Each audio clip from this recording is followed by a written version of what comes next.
Hola, mi nombre es Francisco Cáceres y el tema que vamos a tratar el día de hoy es inteligencia emocional. Es un tema muy relevante por cuanto que tiene que ver con comunicación. De hecho, la capacidad de comunicarse, la habilidad de comunicarse adecuadamente, es una de las características más importantes para el desarrollo de la inteligencia emocional.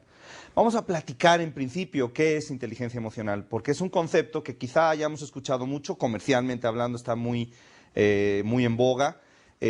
Aproximadamente salió en 1995 con un gran libro que se llama Inteligencia Emocional, del autor Daniel Goleman.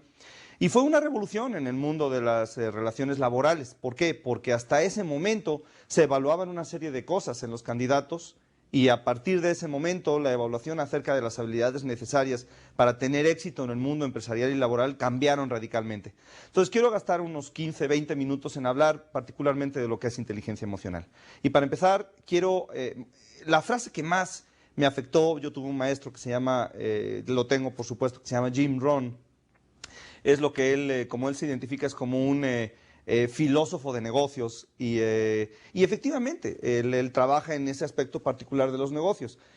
No tanto enfocado al proceso de trabajo, organigramas y cosas por el estilo, sino a la mentalidad que tiene que tener la persona que dirige un negocio para hacer que este negocio llegue a buen rumbo o llegue a buen puerto. Entonces, Jim Rohn manejó conmigo una frase extraordinaria y la frase que tenemos es la siguiente. Si trabajas fuertemente en tu trabajo, conseguirás vivir con comodidades. Pero si trabajas fuertemente en ti, conseguirás una fortuna. ¿Cuál es la diferencia de trabajar mucho en nuestro trabajo y trabajar mucho en nosotros? Trabajar en nuestro trabajo significa aquello a lo que estamos acostumbrados. Por ejemplo, aquí un alto ejecutivo o un dueño de negocio es el primero que abre la cortina y es el último que la cierra. Y normalmente si la hora de cerrar la cortina es a las 6 de la tarde, el dueño va a estar cerrando la cortina a las 11, 12 de la noche, porque no hay hora buena para retirarse de trabajar. Obviamente nos apasiona lo que nosotros hacemos, obviamente es algo que nos llena, es algo que nos desarrolla, es algo que nos hace plenos en el sentido, desde luego, de la creación del individuo, del ser humano. Y sin embargo, el trabajar muchas horas en nuestro trabajo normalmente no nos proporciona el estilo de vida que nosotros queremos tener, porque se nos está olvidando un trabajo muy importante, que es el trabajar en nosotros mismos, trabajar en nuestra persona. Cuando a mí me explicó Jim Rohn esto, bueno, tuvo sentido. Fue importante entenderlo. Ahora, el problema que yo tuve fue que no sabía qué carambas era el trabajar fuertemente en uno. Entonces necesitamos entender qué es trabajar fuertemente en uno. Durante muchos años yo estuve pensando, o estuve trabajando, estuve estudiando en cuáles eran las claves, los secretos acerca de lo que las personas tenían, las personas habían hecho, habían desarrollado, que hacía la diferencia entre los que tenían éxito y los que no lo tenían. Y llegué a muchas conclusiones. Recuerdo haber leído un libro que decía, por ejemplo, que para tener éxito en el trabajo había que ser una persona disciplinada. Y bueno, disciplina es una palabra muy interesante. Luego vamos a platicar acerca de lo que significa disciplina, ya en un módulo un poquito más específico de comunicación. Y en principio, disciplina es una cualidad pues muy importante, no más que no sé qué es disciplina. Pero luego leí otro libro que decía que no, que para trabajar, para conseguir éxito, uno necesitaba trabajar con muchas horas. Pero yo me había dado cuenta ya que trabajar muchas horas no necesariamente era la clave del éxito, porque yo trabajaba muchas horas y no tenía grandes resultados. Luego leí otro libro que decía que para tener éxito lo único que necesitaba uno era relacionarse bien con las personas. Y fantástico, había ejemplos extraordinarios en el libro de personas que se relacionaban bien y habían tenido éxito, pero mi pregunta seguía siendo, ¿cómo le hago para relacionarme bien?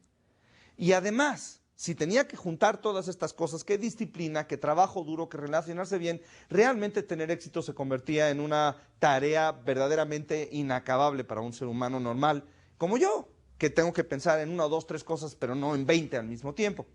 Entonces, en realidad, lo que Jim me enseñó es que tener éxito era un proceso de desarrollo personal.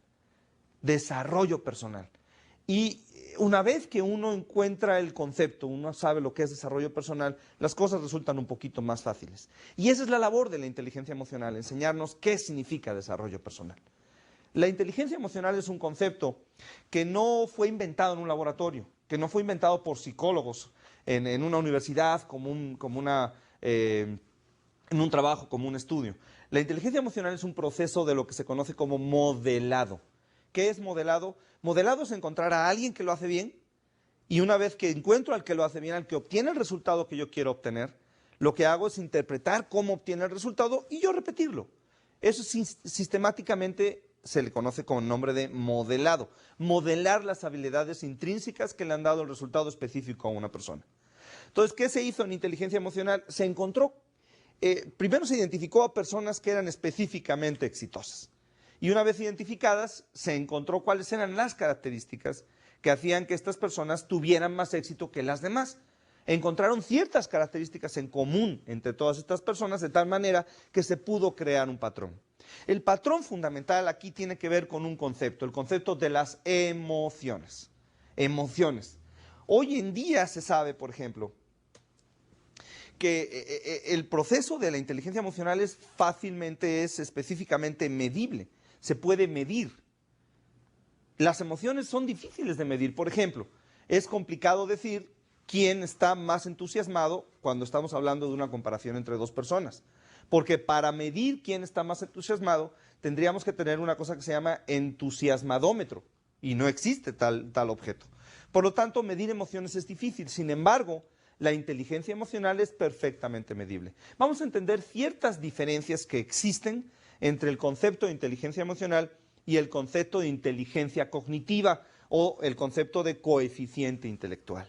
Entonces, lo primero que tenemos que entender es qué significa tener inteligencia emocional. Bueno, tener inteligencia emocional significa que somos capaces, que tenemos la habilidad de tomar decisiones. Y ahora, la pregunta que yo me hago y que muchas personas se hacen es, ¿qué es una decisión acertada? ¿Qué es una decisión correcta? ¿Qué es una buena decisión?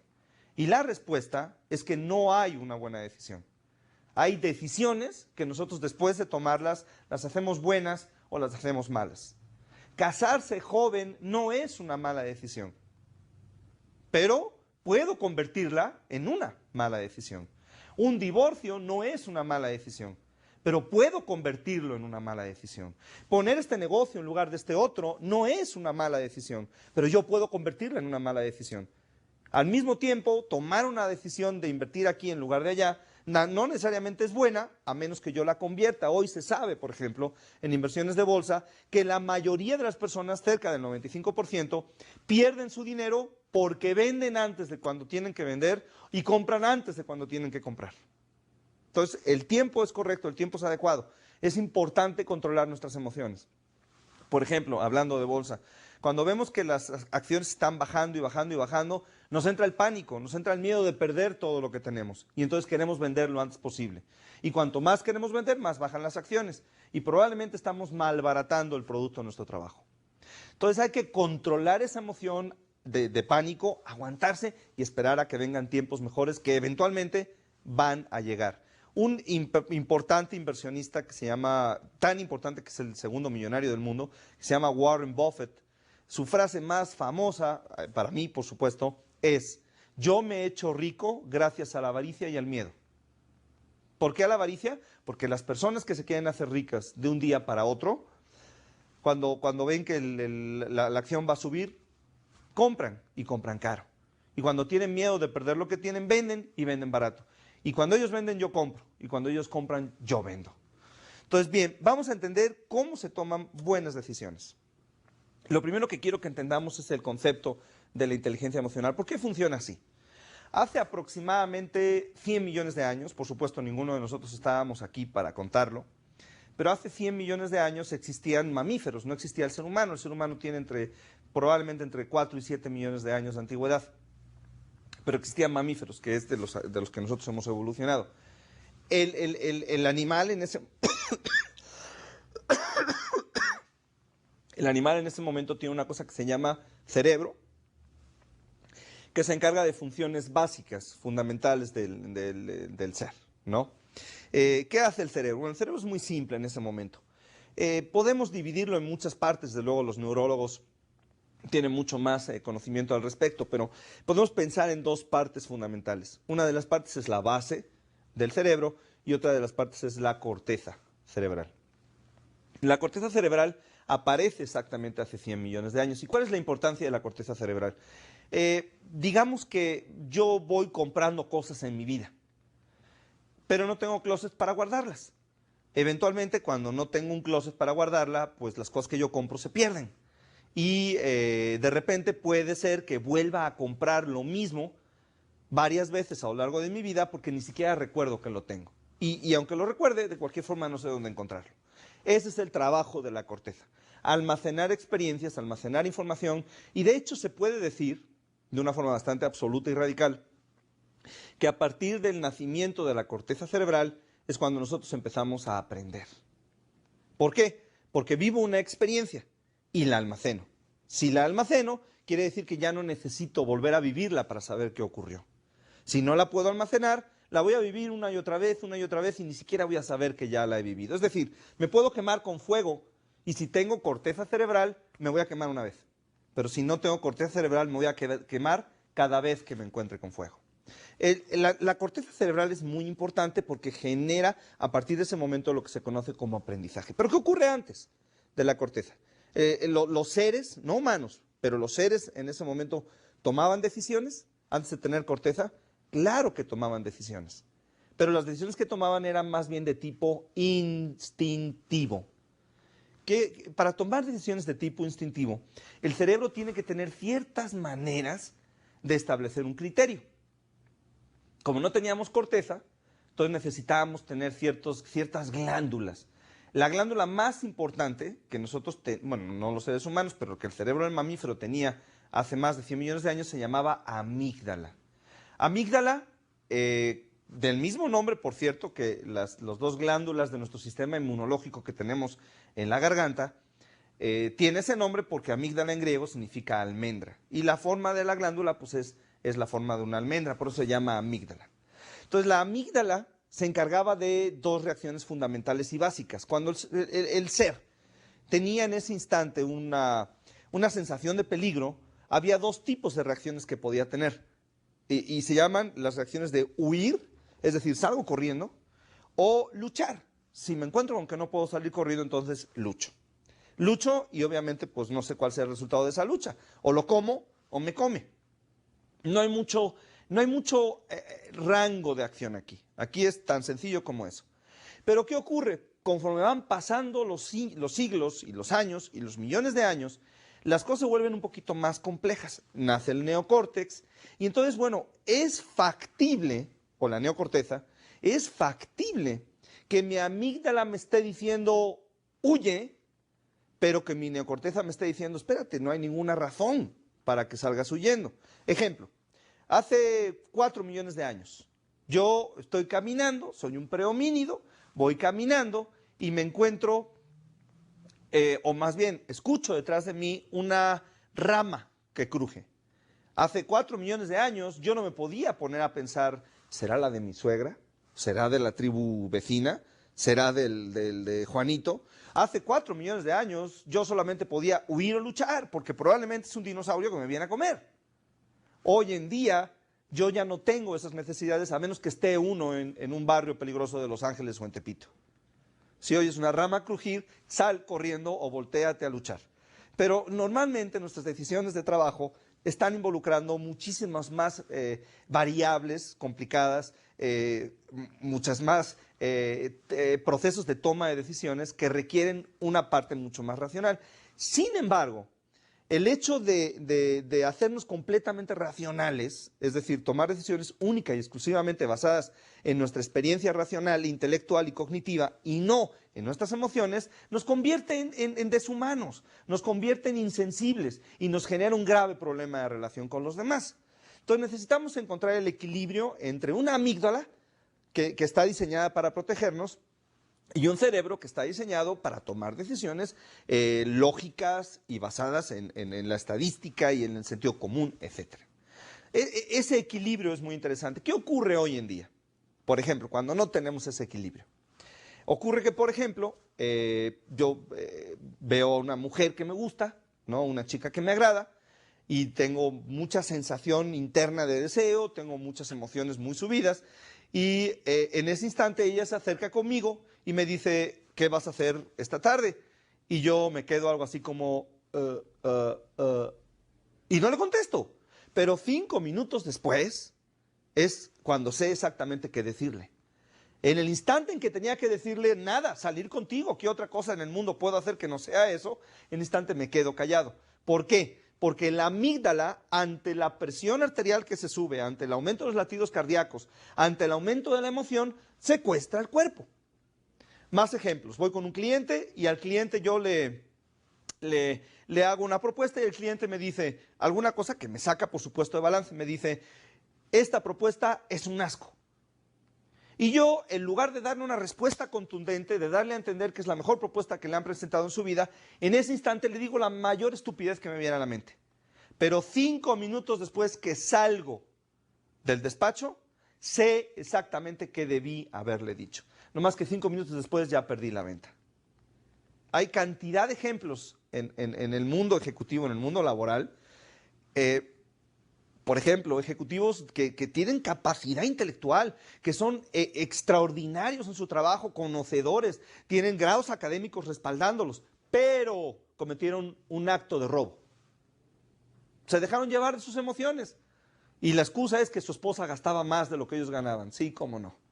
O, por ejemplo, un alto ejecutivo, un alto presidente, un dignatario de un país con la verdadera capacidad intelectual para llevarlo, que lamentablemente se le acercó una secretaria y no pudieron aguantar la emoción del momento. Esto es un problema de control emocional. Entonces, tenemos que aprender a controlar nuestras emociones.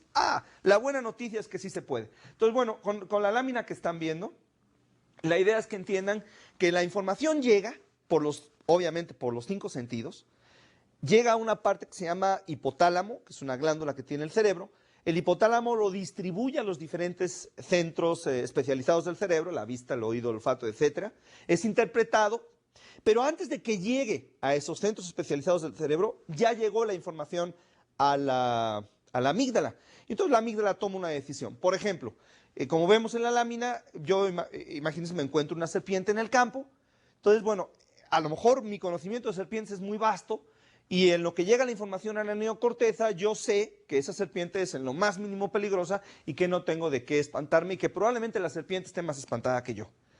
Pero, como ya llegó la información a la amígdala, y para la amígdala no hay tipos de serpientes, sino es una serpiente, entonces en ese momento mis latidos aumentan, mi presión sanguínea, me pongo nervioso, hay sudoración, aumenta la temperatura corporal y entonces en ese instante puede haber un secuestro de la amígdala.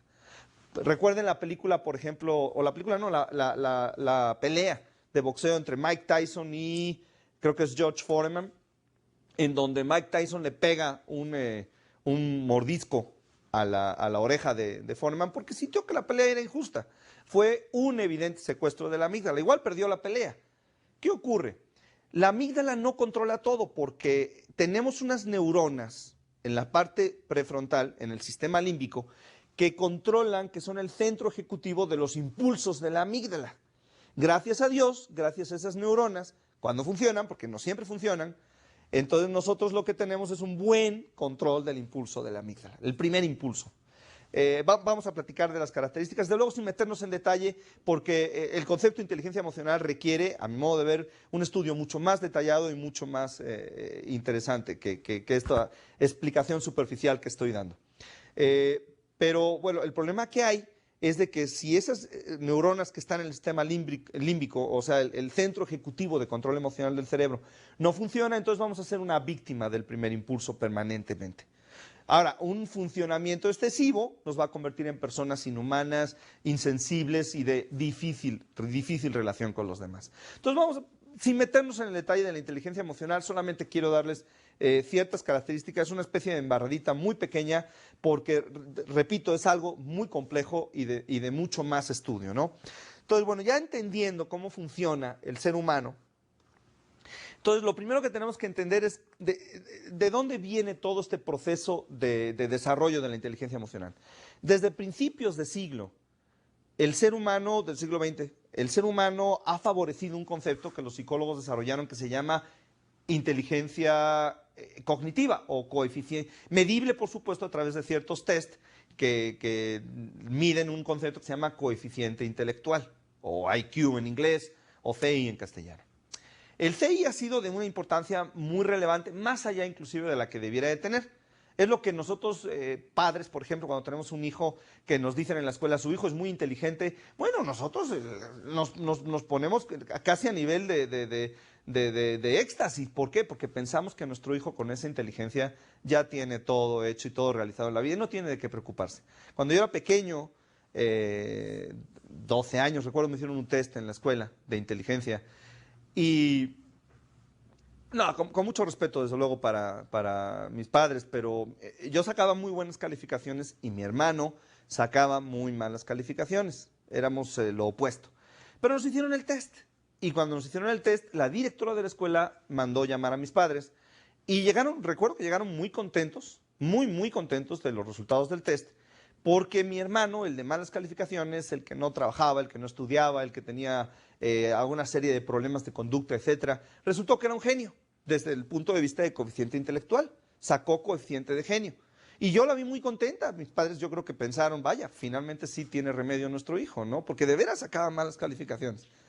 Y yo, en mi inocencia de ese momento y entendiendo que para mis padres era muy importante ese concepto, les pregunté, oye, ¿y yo qué saqué? Y me contestaron muy sanamente y de veras con buena intención, yo creo. Pero me contestaron, mira, hijo, la inteligencia no lo es todo. Bueno, pues finalmente, con el paso de los años, si bien yo quizá no sea un portento de inteligencia, pero tengo una inteligencia normal que tienen la mayoría de las personas, mi coeficiente intelectual es 100, es decir, es promedio, pues tengo una vida, digamos que socialmente más sana que mi hermano, que ha tenido una serie de dificultades emocionales. El punto es que en aquel momento yo compré el concepto de inteligencia y la realidad es que lo compré de manera inadecuada, como lo compró la humanidad. ¿Por qué lo compró la humanidad? Porque la humanidad dijo la inteligencia es fundamental. Muy fácil. En la Primera Guerra Mundial todavía tenemos muchos militares de rango, que son militares de rango porque el papá o el abuelo habían sido militares, pero no eran militares porque tuviesen inteligencia militar. Resultado, en la Primera Guerra Mundial mueren innecesariamente millones de personas.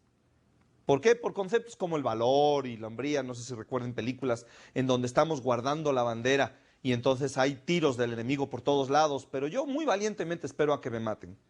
Ese concepto ya no aplica en las guerras modernas, por supuesto. En la Segunda Guerra Mundial hay un cambio fundamental.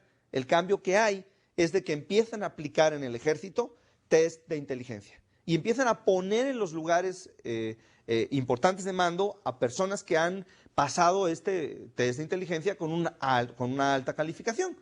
Resultado, la Segunda Guerra Mundial se gana con inteligencia, además de con armas, tiros y lucha y fuerza y lo que quieras, pero se gana con inteligencia. De hecho, nunca supieron los alemanes dónde iban a desembarcar, nunca supieron que era Normandía y nunca supieron ni siquiera el día ni la hora. Y esa sorpresa, que fue una táctica de inteligencia, fue la clave fundamental de la victoria de los aliados en la Segunda Guerra Mundial. ¿Qué ocurre cuando algo funciona en el ejército? ¡Pum! Se pasa directamente a la sociedad. Y las empresas toman el coeficiente intelectual como una medida de valía. Automáticamente empiezan a colocar en los lugares de mando, en las organizaciones, en las compañías, a las personas de más intelecto. ¿Qué ocurre? Y eso ocurre en Estados Unidos, pero no en Japón. Para 1965, para 1970, Estados Unidos está prácticamente eliminado del combate comercial en el mundo, porque los japoneses ya lo sacaron. ¿Por qué? Porque tomaban decisiones inteligentes, sí, sin duda, pero no tenían el control emocional. Se empieza a estudiar a las personas exitosas y se encuentra que hay otra serie de conceptos como la inteligencia emocional. Entonces, ¿qué tenemos? ¿Cuáles son las las características de ambas inteligencias? Lo primero que tenemos es que la inteligencia, la inteligencia cognitiva, primero que nada es congénita y está determinada por factores genéticos. En segundo lugar, no parece alterarse ni con entrenamiento ni con estimulación de manera significativa. Es decir, independientemente de cuál tengas, aquella con la que naces parece ser que es aquella con la que te mueres.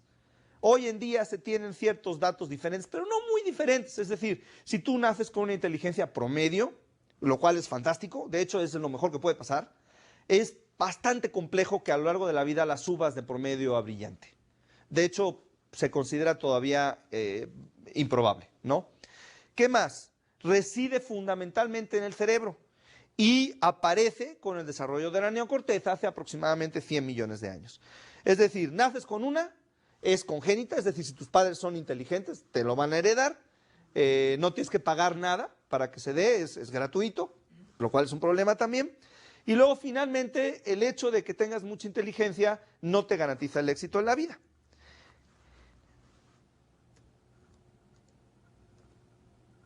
La inteligencia emocional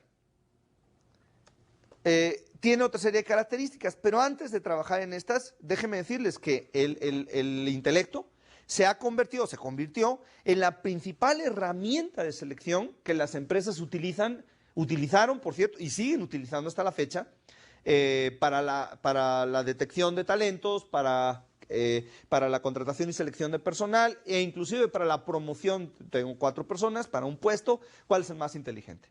Todavía hasta la fecha se sigue haciendo así, pero cada vez menos. ¿Qué ocurre con la inteligencia emocional? Primero, es anterior al neocórtex.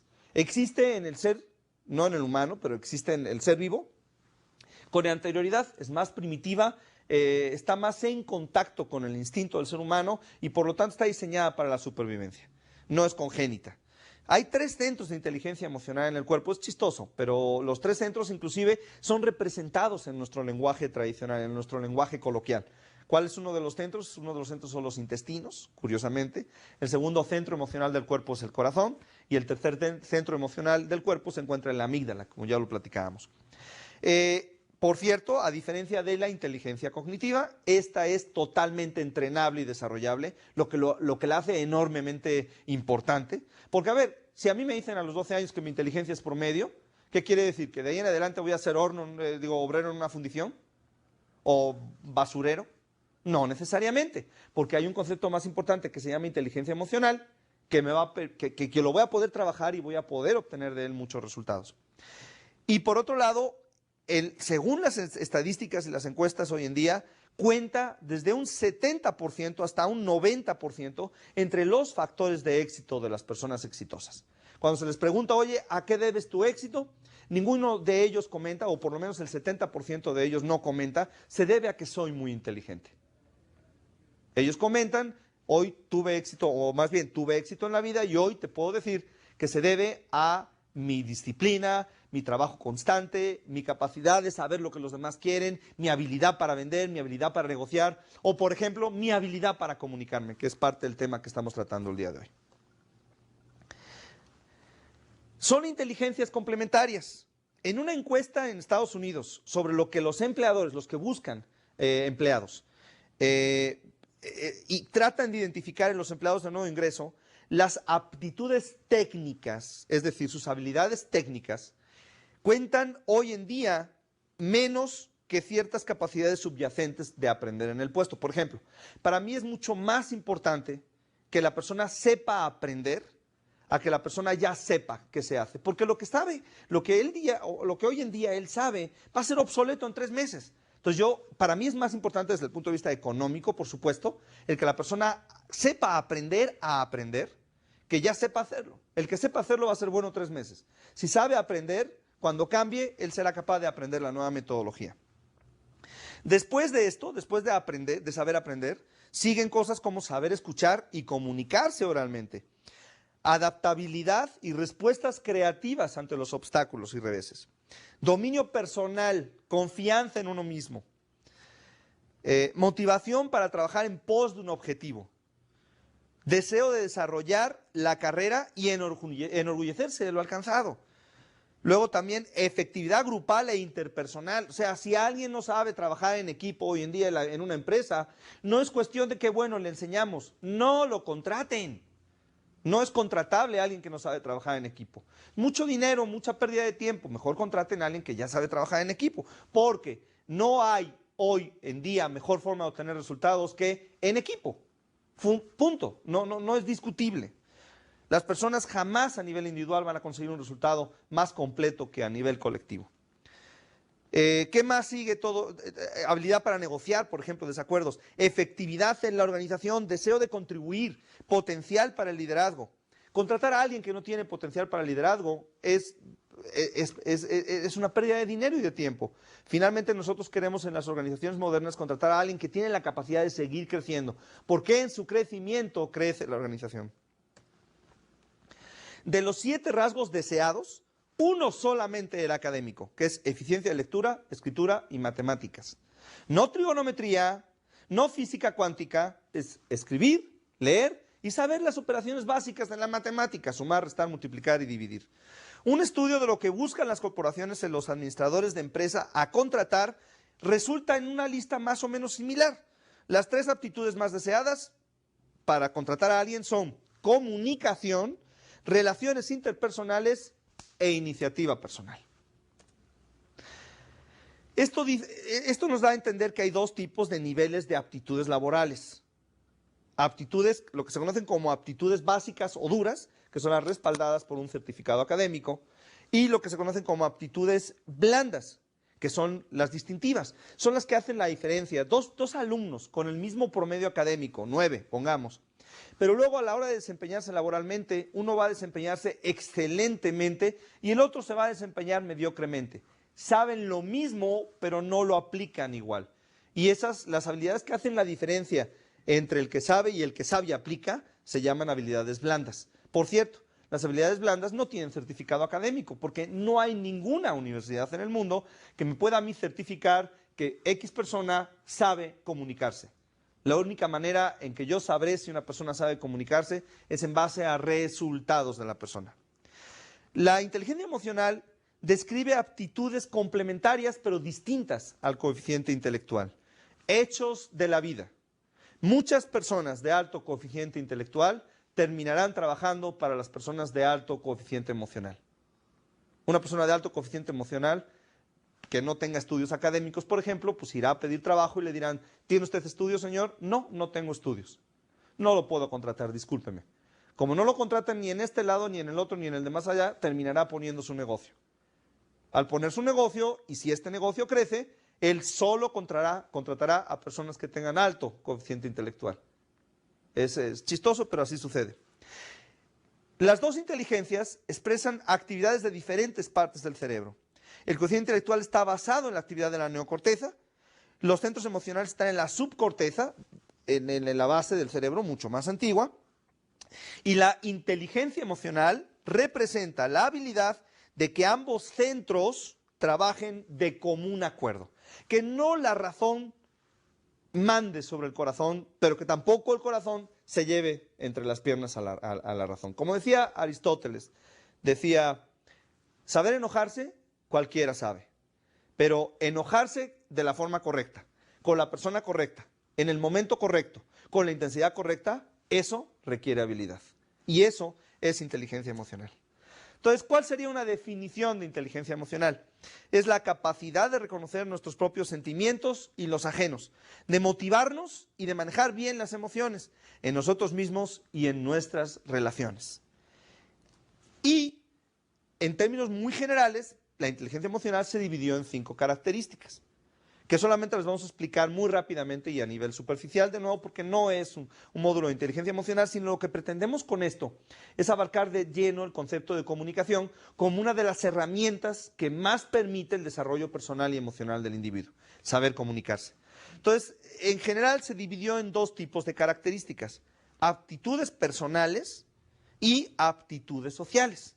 Es decir, hay ciertas aptitudes que tienen que ver con uno mismo, lo que decía Jim Rohn al principio de mi plática, el trabajar en uno mismo. Y hay ciertas aptitudes que tienen que ver con el individuo en sociedad. Entre las aptitudes personales tenemos que se dividen en 3, que son autoconocimiento, estar consciente de mis propias emociones, ser capaz de reconocerlas, autorregulación, que es controlar las emociones iniciales, esos impulsos perjudiciales, que pudieran en un momento dado causarme muchos problemas. Es tan común encontrar a personas que, por ejemplo, antes del consumo de alcohol se comportan de una forma, pero después del consumo de alcohol se comportan de otra. A lo mejor no en México, pero sí en otros países del mundo, ¿verdad? Pero el chiste es que estas personas cambian radicalmente su conducta. ¿Por qué? Porque perdieron esa serie de filtros sociales. Y no debe de ser, es un proceso de desarrollo social que no se debe de dar.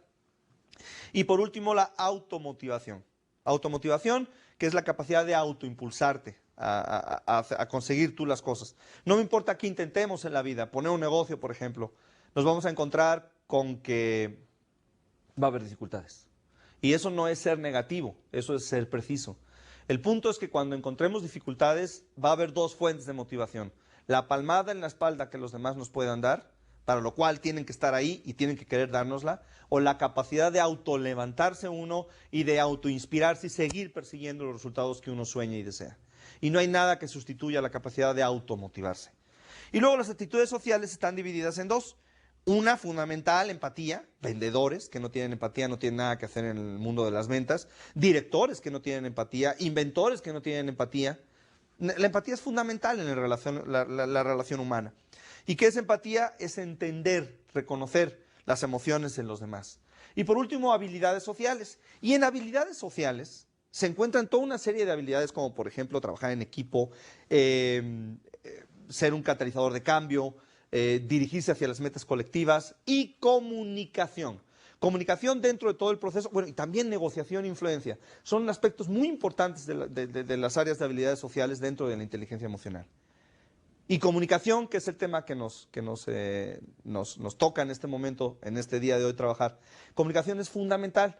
Y para hablar de comunicación con mucha más precisión dentro de lo que es el desarrollo de la inteligencia emocional, pero sobre todo enfocado a la comunicación, vamos a tratarla con toda una serie de técnicas y herramientas que están basadas en otra ciencia que se llama programación neurolingüística y que veremos en el siguiente módulo.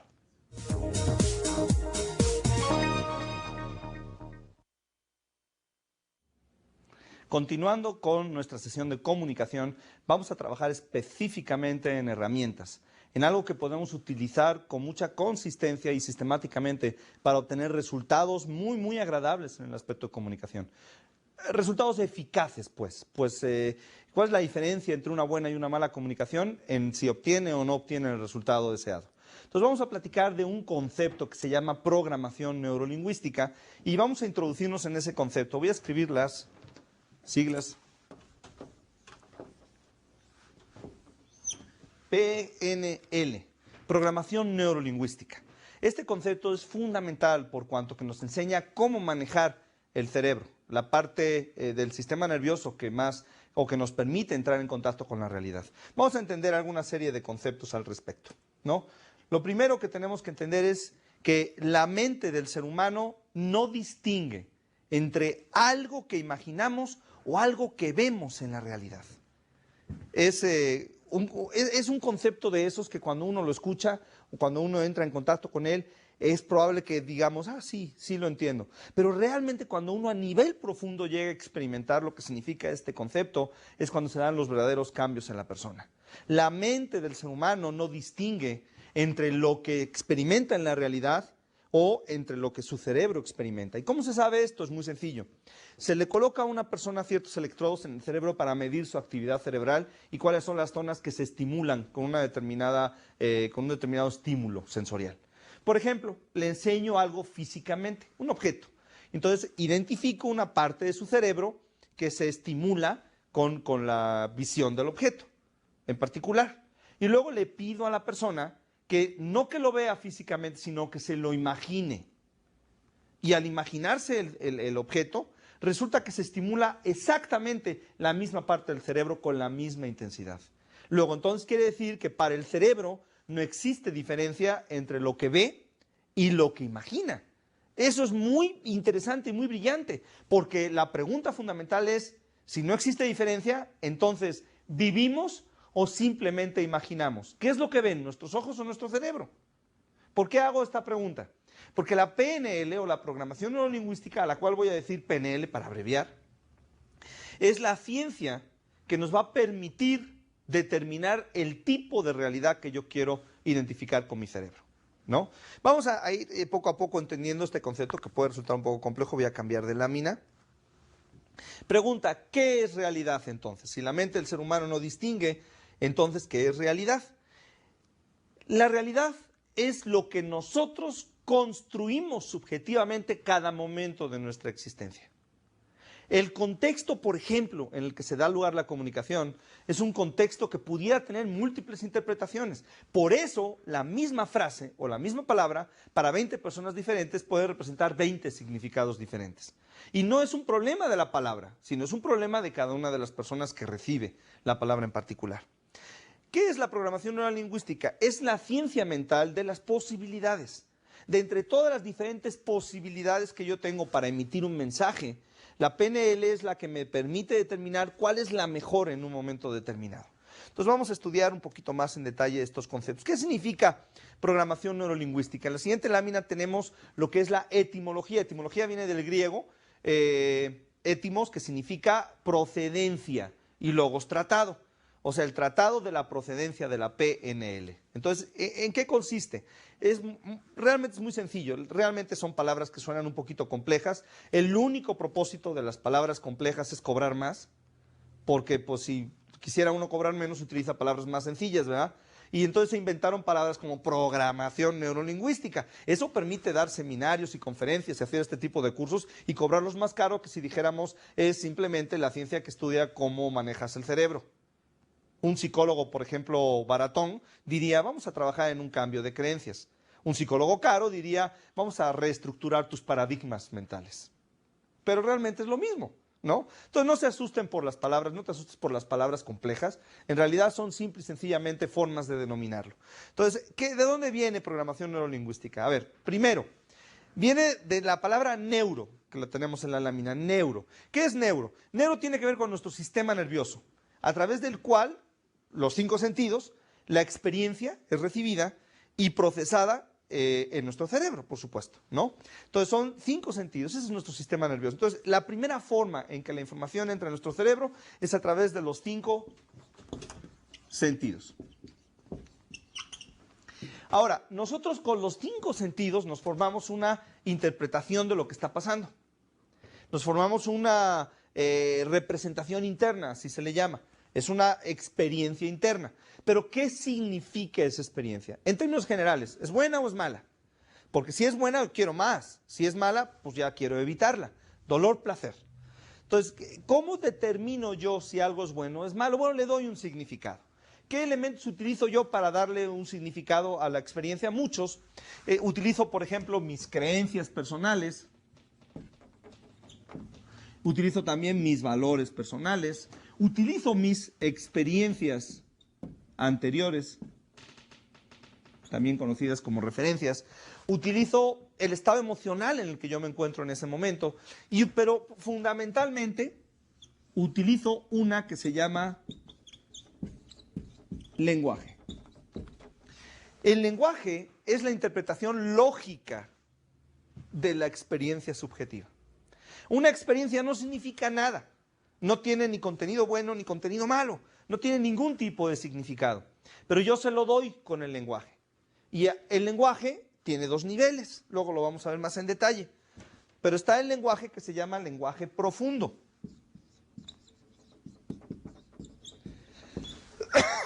El lenguaje profundo es la interpretación personal que la experiencia tiene para mí.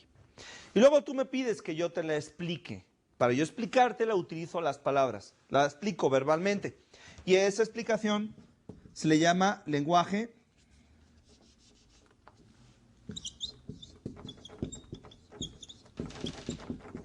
superficial. Entonces está mi interpretación a nivel profundo y está mi explicación. Por ejemplo, tú me dices, oye, ¿qué significa lo que estás viviendo? Y bueno, yo te lo explico. Te lo explico a nivel superficial. Las palabras que yo uso son superficiales. En muchas ocasiones, las palabras que nosotros utilizamos no describen verdaderamente lo que yo estoy experimentando. Tan no lo describen que, por ejemplo, mi hijo me pregunta, oye papá, ¿qué es el amor? Yo le tengo que contestar, oye, pues necesitas vivirlo para saber lo que es. Porque lo que yo te explique no te va a servir. Necesitas experimentarlo por ti mismo. Entonces, esto es el neuro. Y esto es la lingüística, el lenguaje. Entonces, si juntas mi experiencia y juntas el lenguaje y lo unes y lo programas de tal forma que cada vez que yo vivo la misma experiencia tenga el mismo significado, a eso se le conoce como programar una experiencia neurolingüísticamente. Por eso se le llama programación neurolingüística. Ahora, si los resultados que yo estoy consiguiendo en mi vida no son los resultados que yo quiero conseguir, entonces es muy factible que la programación neurolingüística que yo haya hecho de las experiencias que yo vivo no sea la correcta. Necesito encontrar otro significado. Si yo, por ejemplo, he asociado, neurolingüísticamente hablando, he asociado a poner un negocio con mucho riesgo y con poca factibilidad de éxito y con mucho miedo al fracaso, por ejemplo, entonces es muy factible que mis decisiones a la hora de poner un negocio pues estén orientadas y estén condicionadas y estén determinadas por este tipo de interpretaciones. Entonces, si yo quiero poner un negocio, lo mejor que yo puedo hacer es ponerlo con confianza, saber que pueden ocurrir cosas desagradables, pero que yo sabré encontrar el camino para seguir adelante. Igual que un matrimonio, digo, es lo mismo, es una aventura. Pero como toda aventura, pues se necesita ir al timón. No se puede ir simplemente sentado esperando a ver qué sucede. Pero todo eso tiene que ver con la serie de interpretaciones neurolingüísticas que nosotros hemos hecho en la vida. Entonces, el punto de la neurolingüística es hacer la programación neurolingüística que mejor te conviene, que más necesitas, que más te conviene para conseguir los resultados que tú buscas. Entonces, ¿qué es la programación neurolingüística? Bueno, es una actitud. ¿Por qué? Porque una vez que sabes todo esto, en realidad la vida ya no se convierte en interpretaciones de bueno o malo, sino se convierte en una aventura, con un espíritu de curiosidad que lo único que hace es que vayas por la vida diciendo, ah, caramba, qué interesante, ¿cómo le habré hecho con mi cerebro para representarme esto tan mal? Oye, ¿qué clase de tonterías habré cometido yo para obtener tan mal resultado? Lo interesante de estas preguntas es que las puedes cambiar. Además de que es una actitud, que es mirar a la vida como una rara y extraordinaria oportunidad de aprender, la PNL es una metodología, porque está basada en una presuposición de que las personas operan basadas en estructuras. Y una vez que tú identificas la estructura, tú la puedes repetir y procesar a tu voluntad. Pero también es una tecnología, porque hay toda una serie de herramientas y técnicas diseñadas para conseguir los cambios que uno requiere. ¿Dónde nació todo este proceso? La PNL nació más o menos a principios de los años a principios de los 70, en Estados Unidos, con dos señores que se llaman Richard Bandler y John Grinder. Richard era psicólogo, terapeuta gestalt y también era programador de computadoras. Y John Grinder era lingüista. Es decir, que John Grinder había estudiado cosas muy interesantes, como por ejemplo lo que se conoce como gramática transformacional. El hecho de que con modificar tu expresión, modificas tu experiencia. Llamando de forma diferente a una experiencia, consigues resultados interesantes, interiores, diferentes en términos del significado de la experiencia. Entonces, en 1970 estos señores en la Universidad de Santa Cruz se unen y en conjunto estudian a tres grandes terapeutas de la época. Los tres grandes terapeutas son Virginia Satir, Milton Erickson y el creador de la terapia gestalt, Fritz Perls. Y se dan cuenta que estas tres personas, Virginia, Milton y Fritz, tienen ciertas habilidades de cambio que no poseen los demás colaboradores y colegas de ellos. Por ejemplo, viene conmigo, yo soy un psicólogo tradicional, psicoanalista o de la escuela que ustedes quieran, y recibo una persona que no está siguiendo mis indicaciones o tiene resistencia o tiene 4 años trabajando conmigo y contándome todos sus desastres personales y no hay ningún cambio.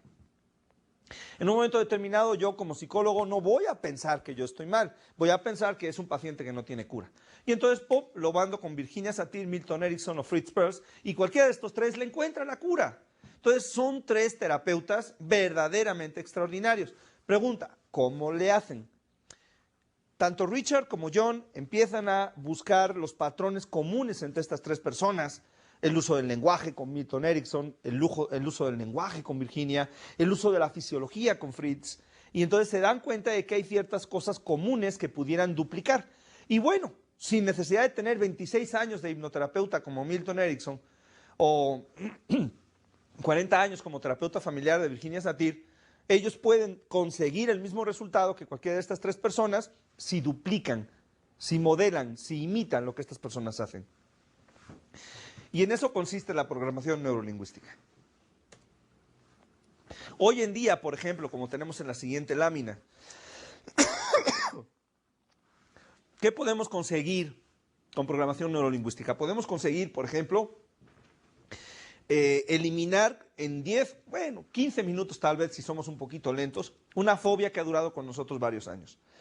Podemos conseguir, por ejemplo, mejorar nuestra memoria, porque no es cuestión nada más de pastillas, sino también es cuestión de algunas técnicas. Podemos conseguir, por ejemplo, modificar nuestras creencias. Si yo creo, por ejemplo, que no hay, imagínense que yo creo que haciendo las cosas de manera honesta jamás voy a tener éxito. Bueno, pues esa creencia se convierte en una autoprofecía. Evidentemente, si yo creo que así son las cosas, así van a ser las cosas conmigo. Porque yo creo que así son. Entonces necesitaría modificar mis creencias. Imagínense poner un negocio creyendo que no hay manera de tener éxito a menos que robemos. Bueno, puede ser que tenga éxito robando, pero va a ser muy efímero hasta que me capturen y me metan en la cárcel. O imagínense que yo quiero pedirle a una señorita que salga conmigo, pero de entrada creo que es imposible. ¿Por qué no tengo dinero y las mujeres solamente salen con personas de dinero? Yo sé que suena como que es verdad, pero no nos dejemos llevar de la ilusión. No es así.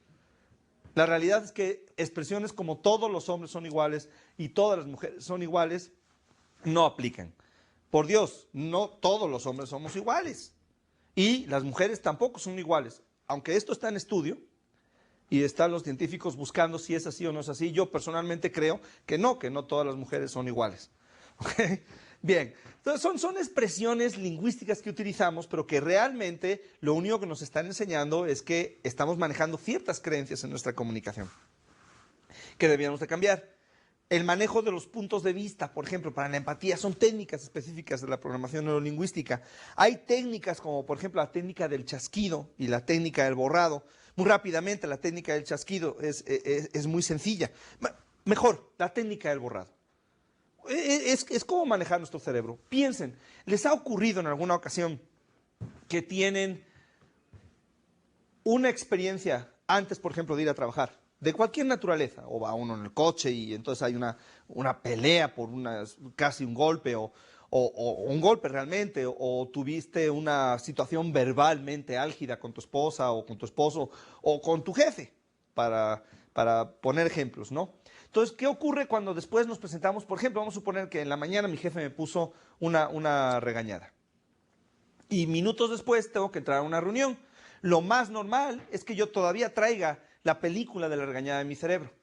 Y ocurre algo muy interesante. Conforme más me quiero olvidar de esa película, no sé si hayas experimentado lo mismo que yo, menos puedes.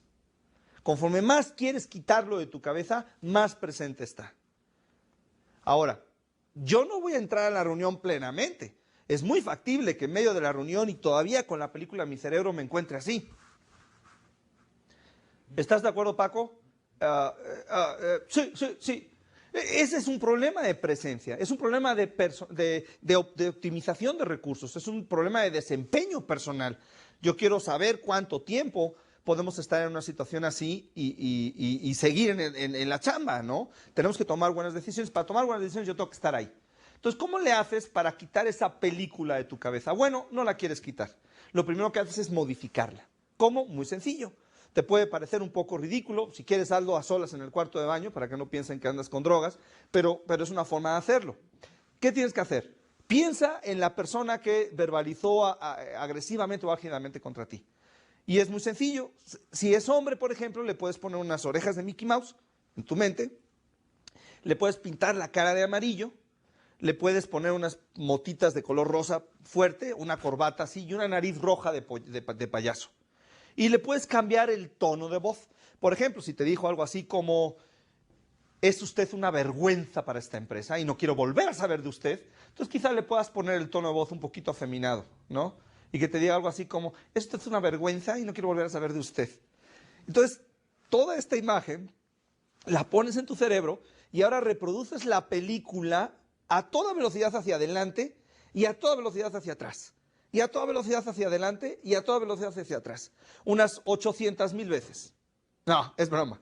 Solamente unas 6, 7, 8 veces adelante a toda velocidad y hacia atrás a toda velocidad. Es como si a la hora de que nosotros la movemos hacia adelante a toda velocidad, hablase la persona así.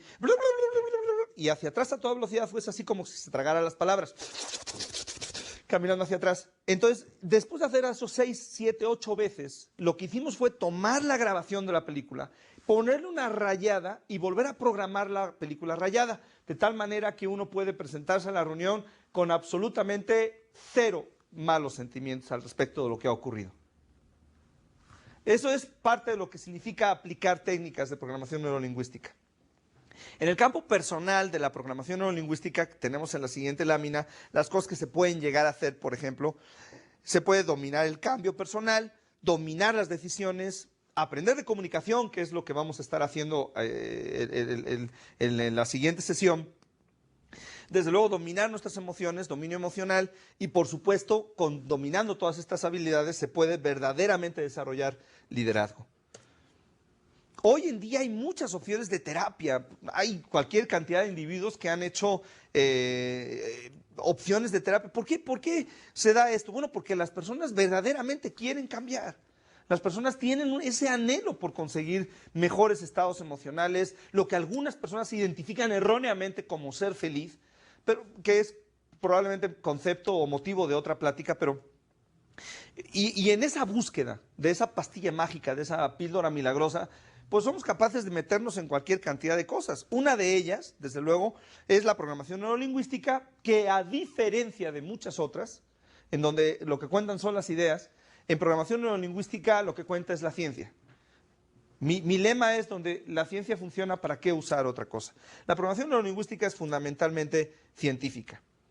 En los negocios, ¿qué se puede hacer con programación neurolingüística? Bueno, se puede, sin lugar a dudas, se puede impactar las ventas, como a través de la inducción de estados emocionales, el uso de los valores, un concepto que se llama anclajes.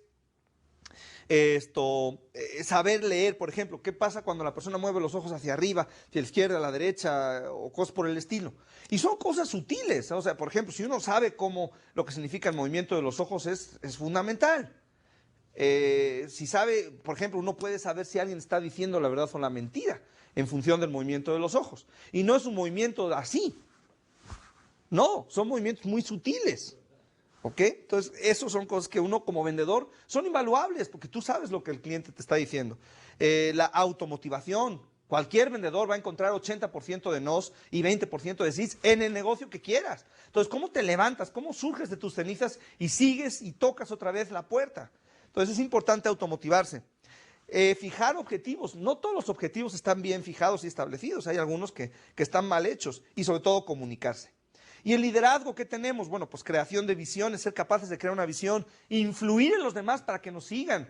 Cuando hablamos entre convencer e influir, hay una diferencia fundamental. Las personas que convencen no necesariamente son buenos líderes. Inteligencia emocional, comunicación. Uno como líder tiene que desarrollar a los demás, dominar el cambio de la organización, etcétera. Esta serie de cosas son elementos que nosotros podemos desarrollar con la programación neurolingüística. Vamos a trabajar en las herramientas de desarrollo, de programación neurolingüística para el desarrollo de la inteligencia emocional, lo que es motivo de otra sesión, lo que es motivo del siguiente tema, y estas herramientas nos van a permitir lograr una comunicación profunda con los seres humanos con los que nosotros nos desarrollemos. Y al lograr esa comunicación profunda, sin lugar a dudas, vamos a ser mucho más capaces de conseguir los resultados que buscamos.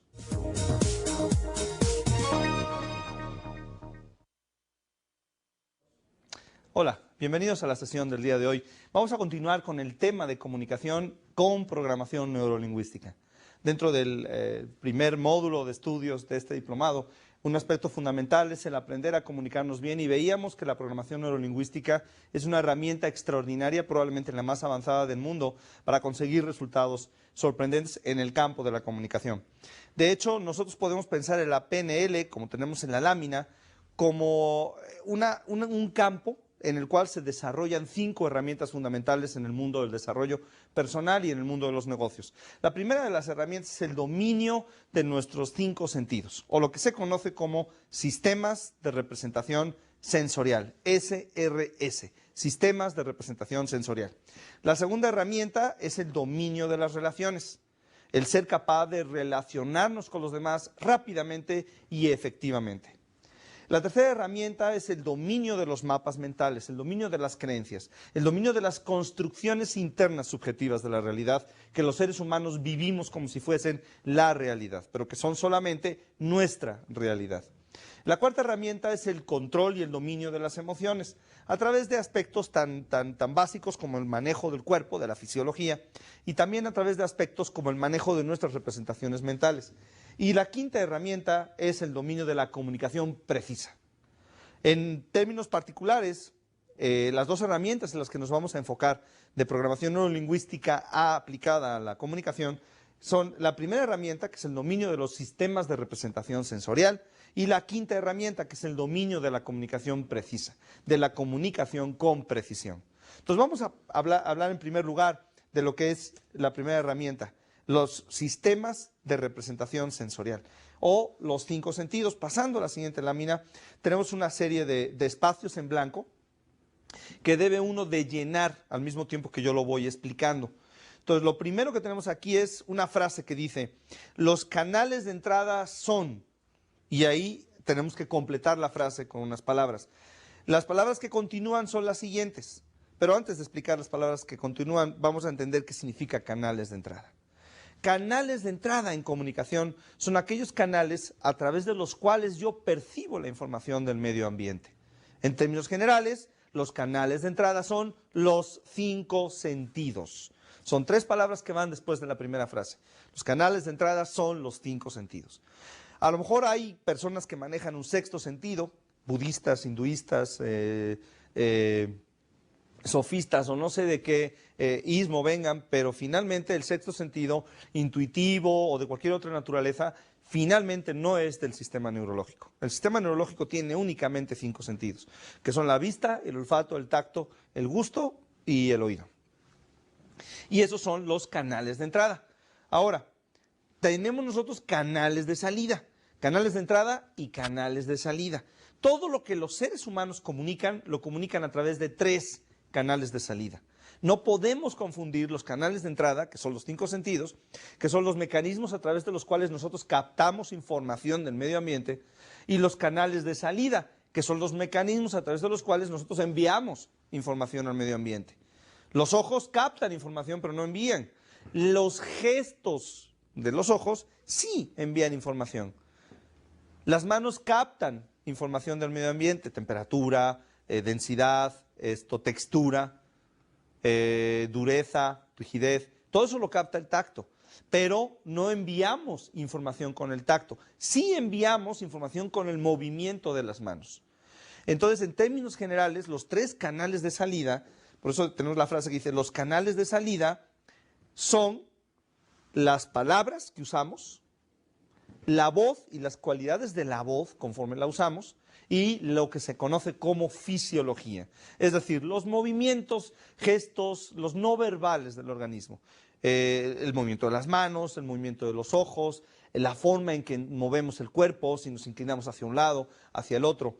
Todo esto manda un mensaje. Las palabras que usamos mandan otro mensaje, y la voz con la que utilizamos las palabras mandan otro mensaje. Entonces, a continuación tenemos las y un espacio, y aquí tenemos que colocar las palabras. Las palabras impactan la comunicación en y la impactan en un porcentaje determinado. Es decir, que las palabras, la voz y la fisiología, palabras, voz y fisiología, no impactan de igual manera la comunicación. Hay canales que son más importantes en términos de comunicación que otros. Por ejemplo, las palabras que yo utilizo en un momento determinado aparentemente son muy importantes. Sin embargo, en un proceso de comunicación son la parte menos importante. Equivalen únicamente al 7% de la comunicación, es lo que tenemos que colocar aquí. Las palabras, primer espacio es palabras, impactan la comunicación en un 7%. 7%. Luego tenemos las cualidades de la voz. Las cualidades de la voz impactan la comunicación en un 38%. 38%. Y el resto, o sea, más de la mitad, que es la fisiología, impacta la comunicación en la diferencia. 55%. Es decir, que el cómo yo me muevo es mucho más importante en un momento determinado que lo que yo digo o que el cómo lo digo. Piensen en lo siguiente. Imagínate que yo hubiera iniciado este módulo de este momento, que lo hubiera iniciado de esta manera. Estoy muy entusiasmado de explicar este material. A mí me apasiona. Yo me vuelvo loco de contento cada vez que explico estas cosas y no voy a poder contener mi alegría a lo largo de todo este entrenamiento. Es muy divertido y espero que tú también te diviertas. Es una forma de decirlo, ¿verdad? A la hora de que yo estoy expresándome así, mis palabras es un canal de salida, dicen cosas, bueno, que son congruentes. Obviamente yo quiero que tú te mantengas alerta, te mantengas atento, te sientes a gusto con la sesión. Pero por otro lado, mi voz y mi fisiología, hazte cuenta que están narrando el cómo se seca una pared recién pintada de pintura. La esquina derecha de la pared está un poquito más seca que la esquina de la derecha, el tono va cambiando, lo cual no es muy relevante ni tampoco es muy entusiasmador. Entonces, yo mando un mensaje, imagínense, por ejemplo, o imagínate a tu esposa que te dice, oye, ¿te gusta mi vestido? Y que tú le contestas así. Sí. Bueno, le dije que sí, sin embargo se fue a quitar el vestido. ¿Por qué pasó eso? Porque a pesar de que mis palabras dijeron que sí, mi tono de voz y mi fisiología, que son el mensaje más importante, le dijo cualquier otra cosa.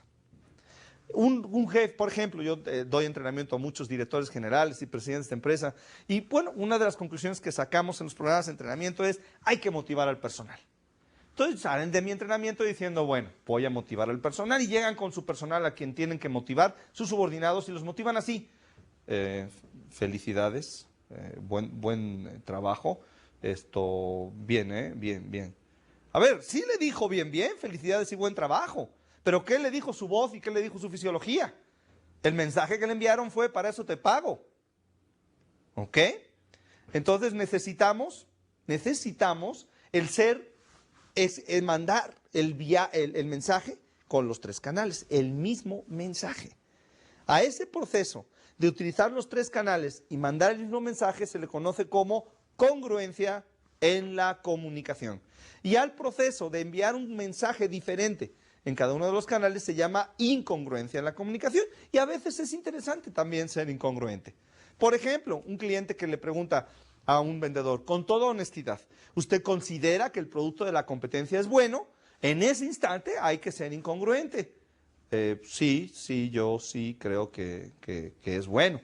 Sí, cómo no. Imagínense diciendo todo lo contrario. Por supuesto, el producto de la competencia es buenísimo. Entonces, por un lado, uno no está cayendo en hablar mal de la competencia, pero el mensaje que estamos enviando es un mensaje suficientemente incongruente como para que suene lógico lo que estoy diciendo, pero que no tenga un efecto emocional. Ahora, como vendedor, si estoy hablando de mi producto, cuanto más congruente sea en mi expresión, más capacidad de influencia y convencimiento tengo en la persona con la que yo me estoy comunicando. Entonces, en cualquier proceso de la vida la congruencia es importante. Imagínate una relación sentimental. ¿Me vas a ser fiel toda la vida? Dímelo si me vas a ser fiel toda la vida. Y tú le contestas, sí, por supuesto, sí. Obviamente el mensaje que ella está recibiendo es que la noche de bodas sí te va a ser fiel. Más allá de esa noche, ¿quién sabe? El punto no es si vas a ser o no vas a ser fiel. Eso está más allá, mucho más allá de la discusión. El punto es cómo lo expresas. Ese es el punto. Entonces, congruencia en la comunicación es utilizar los tres canales de salida enviando el mismo mensaje. Ahora, los canales de entrada, que son los 5 sentidos, esos canales de entrada nosotros los usamos de forma neurológica, porque nuestros ojos ven, nuestros oídos, salvo que tengamos alguna deficiencia de nacimiento o algún accidente que haya ocurrido en nuestra vida o enfermedad. En términos generales, nuestros ojos, nuestros sentidos funcionan independientemente de la calidad con la que funcionen. Por ejemplo, algunas personas usamos lentes. Eso quiere decir que ha habido un cierto deterioro de nuestra capacidad visual. Pero eso es independiente para el cerebro. De hecho, se corrige con lentes graduados y cosas por el estilo. Entonces, ¿qué ocurre? Por una razón que no es muy clara, ¿verdad? Pero parece ser, vamos a entender esto porque no es, o no es tan sencillo. Ahora, este es el cerebro de una persona. ¿De acuerdo? Bueno, simbólicamente. Y están los 5 sentidos conectados al cerebro. Entonces, esos 5 sentidos, el oído, por ejemplo, la vista, ¿verdad? El tacto, la nariz, o el olfato, pues, y es una boca, aunque no se vea, pero es una boca, el gusto, ¿no? Los 5 sentidos mandan sus señales al cerebro. Por alguna razón que no queda muy clara todavía, aparentemente, bueno, claro, en este cerebro se forma una representación de la realidad, una representación interna, y esa representación de la realidad contiene elementos sensoriales. Se llaman elementos sensoriales a cada uno de los componentes de esa representación interna. Por ejemplo, nuestra experiencia interna tiene olores, tiene sabores, tiene texturas, tiene imágenes, tiene colores, tiene sonidos de alguna naturaleza, palabras, etc. Es decir, nuestra experiencia interna está formada por una amalgama de los 5 sentidos, o de lo que se conocen como sensaciones sensoriales, estímulos sensoriales, de algunos de los 5 sentidos. Por alguna razón que no, les comento, no es muy clara todavía, pero bueno, así funciona, resulta que nuestra experiencia interna viene siendo dominada por uno de los 5 más que por los otros 4. Digamos que se da un proceso de filtrado. Digamos que, por ejemplo, esta persona está abierta a las sensaciones gustativas, pero filtra las olfativas, filtra las táctiles, filtra las visuales y filtra las auditivas. Entonces, el contenido de su experiencia interna es más rico en sabores que en olores, que en tacto, que en etc. Pero hay otra persona que a lo mejor lo que hace es exactamente lo contrario. Permite las sensaciones visuales y filtra todas las demás. Es decir, que el contenido interno de su experiencia tiene más sensaciones visuales que de otra índole. Y lo mismo sucedería con los auditivos, con las personas que dejan entrar más sensaciones auditivas, etc. ¿Ok? Ahora, ¿cuál es la implicación que tiene esto? La implicación que tiene es que si, por ejemplo, una persona permite que entren más sensaciones gustativas que visuales, auditivas, etc., y otra persona permite que entren más las visuales, cuando se comuniquen entre ellos, se van a estar filtrando. Voy a hacer un ejemplo. Imagínense que vamos a una reunión, yo y 2 amigos más, y le preguntan al amigo A, oye, ¿y a ti cómo te fue en esa reunión? ¿Qué te pareció? Parecer es un verbo muy interesante, porque no tiene, no es un verbo sensorial. ¿Qué te pareció? ¿No? Y la persona, mi amigo A, puede contestar algo así como lo siguiente. Mira, a mí me encantó, yo me la pasé muy bien, porque déjame decirte algo, vi a muchas personas que hacía mucho tiempo que no veía. ¡Oh, y la iluminación! Hubieras visto la iluminación de la sala. No, fantástica, porque en la zona de baile había luces de todo tipo, de esas luces que son intermitentes, y bueno, la iluminación estaba buenísima. Pero cuando te ibas y te sentabas en uno de los sillones, también veías muy bien, porque era la iluminación separada. Y hubieras visto qué decoración en las paredes. No, hombre, la pintura, fantástica. La comida ni la probé, pero me dijeron que se veía muy bien. No, hombre, una decoración, muy bonitos platillos, unos colores sensacionales. La verdad es que me gustó mucho porque vi cosas muy interesantes.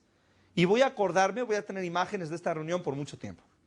Amigo B, oye, ¿y a ti qué te pareció en la reunión? Te digo, te cuento. Yo pude hablar con personas que hacía mucho tiempo que no hablaba. Y eso me dice a mí que fue una muy buena reunión. La realidad es que sí, sí me sentí muy a gusto. La música maravillosa. Una música con un volumen fantástico en la pista, pero cuando te ibas de la pista y te sentabas a platicar, entonces podías platicar porque no era como esas discotecas en donde la música no te deja platicar en toda la discoteca. No, entonces podías platicar muy bien. Me dijeron que la comida estaba fantástica. Se va a hablar mucho de esta fiesta durante muchos años. Y le preguntas a Paco, oye Paco, ¿y a ti qué te pareció la fiesta? Me sentí muy a gusto. Me sentí muy bien. Entré en contacto con muchas personas que hacía mucho tiempo que no entraba en contacto con ellas. ¡Ah! ¡Qué calor humano! No tienes idea. Estaba sensacional la temperatura y los muebles cuando te sientas. ¡Qué comodidad! Y la comida. No, se te hace agua la saliva. Porque esos sabores, cuando entran esos sabores, bueno, ya desde que la olí, ya llegando olías la comida. Yo nomás tenía una sensación en el estómago y lo que tenía era ganas de comer. En serio que voy a tener este sentimiento acerca de esta fiesta por muchos años. Estoy exagerando en cualquiera de las tres posiciones, pero si te das cuenta, en la primera experiencia del amigo A, el elemento que domina toda la experiencia en su descripción es el elemento de la vista. En la segunda experiencia del amigo B, el elemento que domina la descripción, la música, cómo se oye, que podía platicar a gusto, que le dijeron cosas, etc., domina el elemento auditivo, el oído. Y en la tercera experiencia, la que yo platiqué, domina el elemento olfativo, gustativo y táctil. Y en términos generales, aunque yo exageré un poquito por hacer la representación más clara, en términos generales encontramos que uno domina sobre los otros cuatro. Haciéndolo un poquito, inclusive un poquito más resumido, o haciéndolo más práctico, se puede decir lo siguiente. Se puede decir que se agrupan, los cinco sentidos se agrupan en tres grandes grupos. Está el grupo de los que el elemento que más domina su experiencia interna es la vista. Está el grupo de los que la experiencia interna queda dominada fundamentalmente por el oído. Y está el grupo en donde la experiencia interna queda fundamentalmente dominada por los otros tres elementos en conjunto, olfato, tacto y gusto. Para hacerlo más práctico, a los que les domina la experiencia interna a la vista se les dice que tienen un sistema de representación sensorial visual. A las personas que les domina el oído se dice que tienen un sistema de representación auditivo. Y a las personas que les domina el olfato, tacto y gusto, se dice que tienen un sistema de representación sensorial dominante kinestésico, si estás en México, cenestésico, si estás en Chile, y cinestésico, si estás en España. Es igual. Viene del inglés kinesthetic y se refiere a que son olfato, tacto y gusto. Entonces hay como tres grandes sistemas de representación sensorial que dominan la experiencia de la persona. ¿Por qué son importantes? Son muy importantes porque si a una persona en particular le domina el sistema de representación sensorial auditivo y a otra le domina la experiencia del sistema de representación sensorial visual, entre sí, en conjunto, a menos que modifiquen su forma de comunicarse, no van a tener una gran comunicación. Un esposo, por ejemplo, visual y una mujer kinestésica. Entonces está la mujer en casa, por ejemplo, digo no que sea el rol, pero que está la mujer en casa, y llega el marido de trabajar. Entonces llega el marido, hola amor, ya llegué, ¿por qué no? Pues veme, voltea a verme, ¿qué no me ves? Y la mujer está en sus labores, metida, trabajando. Ajá, para ti es muy fácil. Todo el día en la calle, pero yo aquí en casa sintiéndome sola. Bueno, sintiéndote sola, pero bueno, a ver, ¿qué no ves todas las cosas que yo te compro con mi trabajo? Velo, ve la casa, ve el coche, Pues sí, pero ya no siento lo mismo que sentía cuando fuimos novios. Bueno, pues las cosas cambian, pero lo que tú tienes que ver es el entorno. Entonces, si tú te das cuenta, tienes una mujer que está preocupada por sentimientos y sensaciones y tienes a un hombre que está preocupado por las cosas que se ven.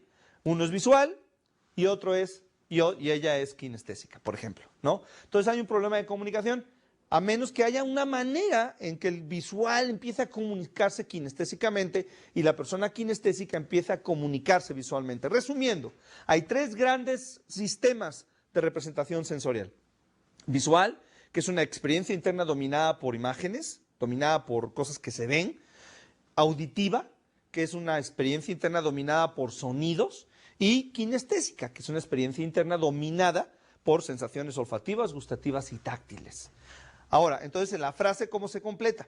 Los sistemas de representación sensorial dominante son aquellos que usamos con predominancia sobre los demás sistemas y por lo tanto significan una representación subjetiva. ¿Por qué es subjetiva? Pues sencillo, el mundo contiene los 5 elementos, ¿sí o no? Sí. Y como contiene los 5 sentidos, cualquier representación del mundo que contenga más de uno que de los demás es una representación subjetiva. No es el mundo, es una representación del mundo.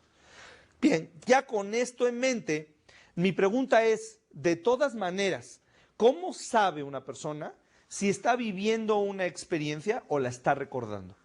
Porque cuidado, el cerebro no distingue entre una experiencia real y una experiencia imaginada. Pero las personas sí sabemos cuando una experiencia es real y cuando una experiencia es imaginada.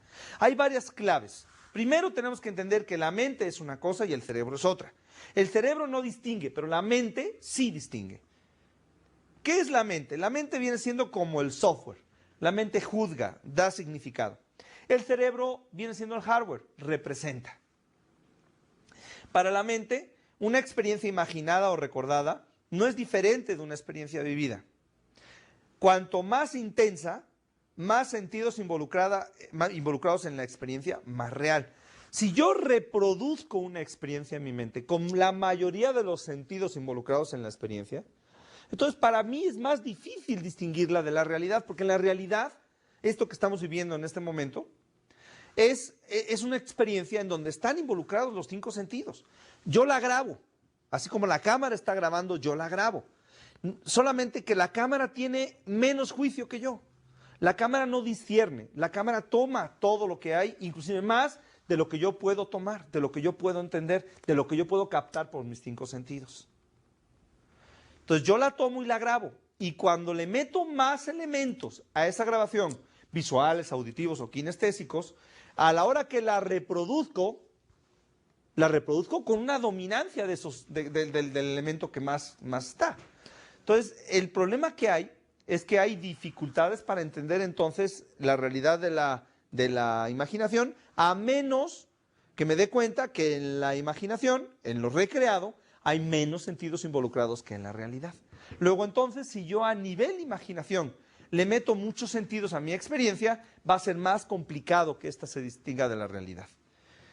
El significado de una experiencia recreada es el mismo que el de una experiencia vivida en la realidad. Es decir, cuando yo le meto muchos sentidos, las dos experiencias significan lo mismo. Porque hay una expresión muy antigua que dice que lo que puedes imaginar, lo puedes crear en la realidad. Es la forma de entender cómo se distinguen las imágenes reales de las imágenes o las representaciones internas reales de las representaciones internas reproducidas. Veíamos en la siguiente lámina que congruencia en los canales de salida es cuando todos los canales, los 3 canales, mandan el mismo sentido. Veíamos también, es una especie de resumen, que tenemos la fisiología con un 55% del pastel, las palabras con el 7% y la voz, las cualidades de la voz, volumen, entonación, rapidez, etcétera, con 38%. Ahora, piensen en lo siguiente, en una llamada telefónica. ¿En una llamada telefónica está involucrada la fisiología? Por supuesto que no. ¿Está involucrada la voz? Por supuesto que sí. ¿Está involucrada las palabras? Sí. Pero una llamada telefónica, a no tener la fisiología involucrada, tenemos única y exclusivamente el 45% de nuestra capacidad de comunicación. Nada sustituye, por lo tanto, a una comunicación de 1 a 1. El mundo moderno, lamentablemente, no nos permite hacer ese tipo de comunicaciones con la frecuencia que nosotros quisiéramos, porque hay involucrados traslados, viajes de avión, horarios, etc. Ahora, piensen en otra cosa. Por ejemplo, en un mail, en ese mecanismo moderno de comunicación que es un mensaje escrito, o un chat inclusive. Tan es necesario para el ser humano enviar más de lo que el mismo chat indica, que necesitamos ponerle lo que se conoce como emoticones o una serie de muestras no verbales que representan nuestros estados de ánimo en un momento determinado y eso le añaden al chat, a la conversación. En un mail no se utilizan muchos emoticones, sobre todo en un mail formal de una organización. Entonces imagínense el poco mensaje que un mail puede representar. Es importante a la hora de enviar los mails, y esa es otra disciplina que se tiene que aprender, el cómo manejar las palabras de tal manera que, si bien no sustituyen a la fisiología y a la voz, por lo menos complementan el mensaje de forma que es mucho más comprendido por la persona que lo recibe. Entonces ahí tenemos lo que es congruencia en los canales de salida. Y tenemos lo que son los sistemas de representación sensorial, que son los canales de entrada. Canales de salida, canales de entrada. Ahora bien, si partimos de la presuposición de que hay diferentes canales de entrada dominando la experiencia sensorial de las personas, y de que dos personas con un canal de entrada dominante diferente, o un sentido diferente, un sistema de representación sensorial diferente, van a tener dificultades de comunicación, entonces uno de los atributos, una de las capacidades, una de las habilidades más importantes que un buen comunicador tiene que desarrollar es la de ser capaz de detectar rápidamente cuál es el sistema de representación sensorial de la persona con la que yo me voy a entrevistar o con la que yo me voy a comunicar. ¿Qué sistema domina la experiencia de la persona que yo tengo delante de mí? ¿Cuál será el sistema que más llena toda su experiencia interna? Porque si yo lo descubro, entonces yo puedo adaptar mi comunicación a ese sistema de representación sensorial y ¡wow! Comunicación inmediata. Y en serio, es así de importante e impactante como yo lo estoy manejando en este momento.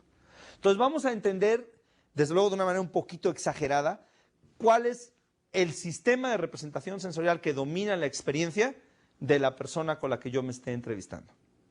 Entonces, primero, para interpretar el sistema de representación sensorial, yo tengo que pensar en los tres canales de salida. Los tres canales de salida, de nuevo, ¿cuáles son?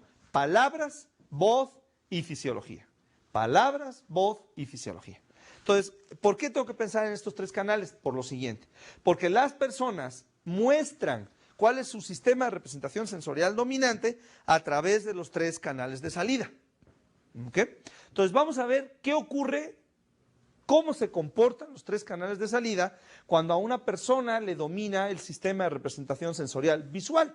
Entonces en la siguiente lámina, lo que tenemos que hacer, o lo que podemos hacer, si gustamos, es, por ejemplo, dice, en general se dividen en tres. Uno, y ahí podemos poner visuales.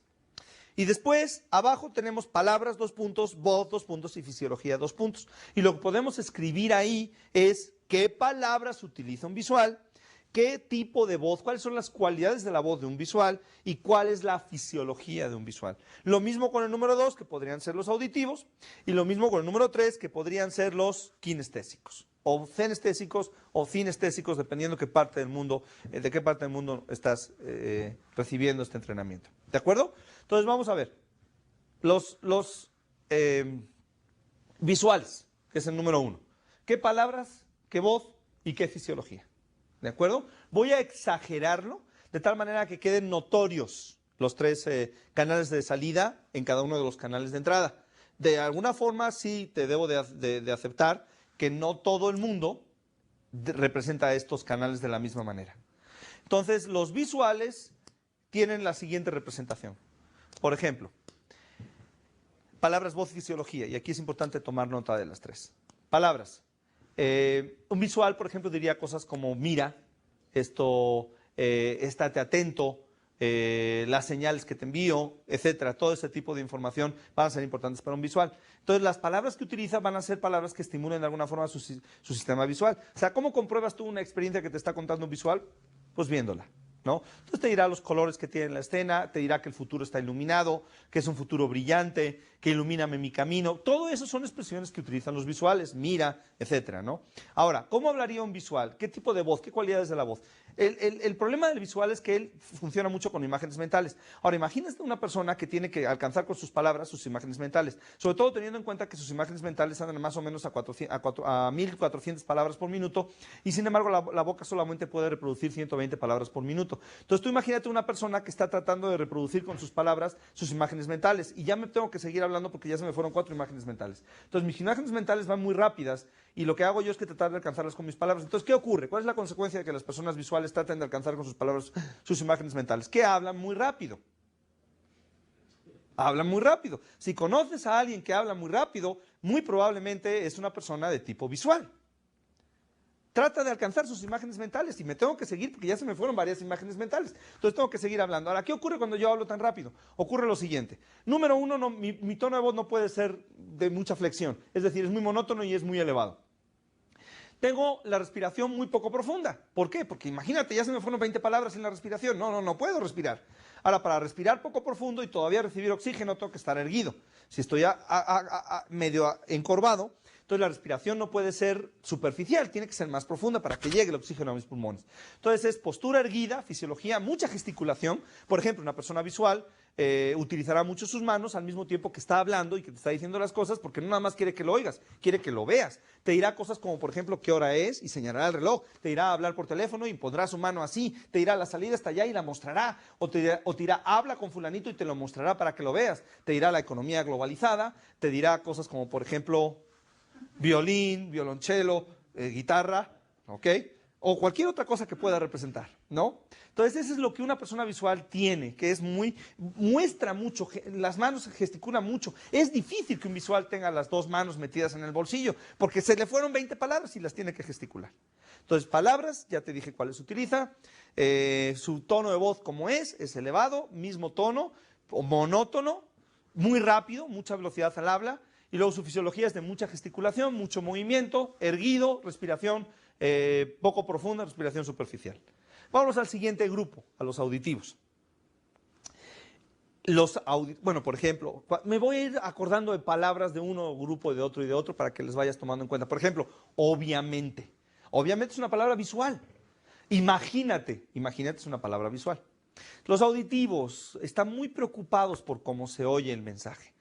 Están muy preocupados porque recibas el mensaje, lo escuches perfectamente.